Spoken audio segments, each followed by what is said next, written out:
Okay, I've made a puzzle box, and as you can see, it's made out of 3 millimeter plywood.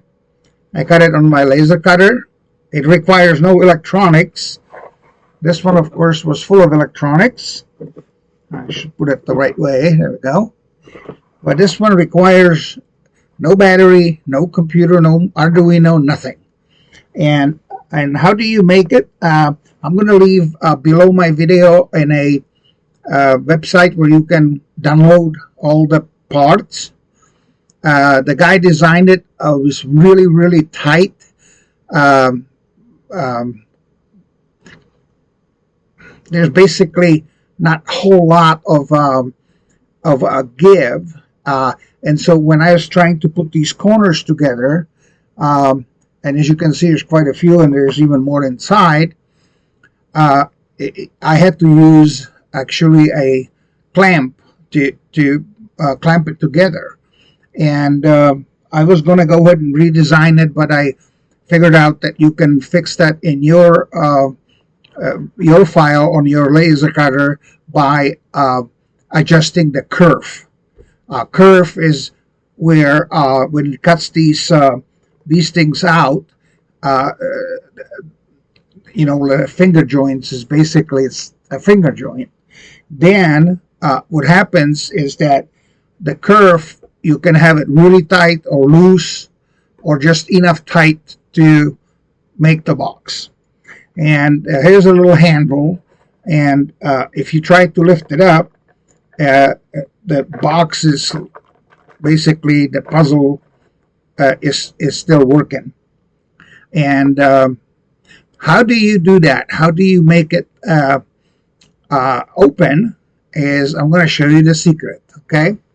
So what I'm going to do is I'm going to rotate this a couple times, and then I'm going to tap it once on my left hand, to my left hand, and there is the box, and there is the secret compartment that closes like that. Okay, so you put it down, tap it three times, and it won't open again.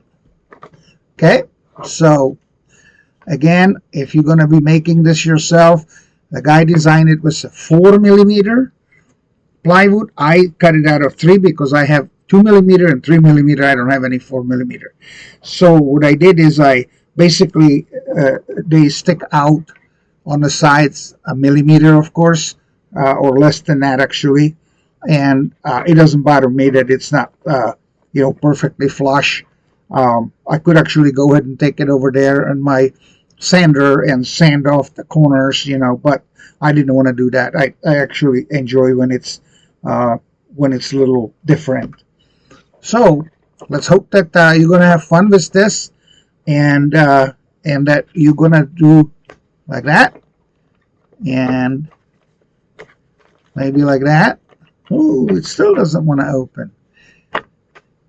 So let's see if 2 taps will do it. Okay, I'm going to show you the trick. You see this right here? When you're tapping, this thing moves, and it doesn't want to move very much when it's when I try to do it by hand. But it's in a I say this. There's enough play in here to capture this piece here on the edge or somewhere, or this edge. Doesn't matter which edge. And then you just have to tap it more gently to the other side. So if you're hitting this side, then to lock it, then this side needs to be tapped more gently than this one. So that way the box closes up. Okay. So I do 3 taps, and it won't open. I do 1 tap, 2 taps, much more gentle, and a 3rd tap, and looks to me that I'm going to have to play with this. It's now locked me out. There we go. Finally, I got it out. So even but I just finished it, so even somebody who makes it probably will have have to go through some learning to open it and close it so it works. Okay, have a great day.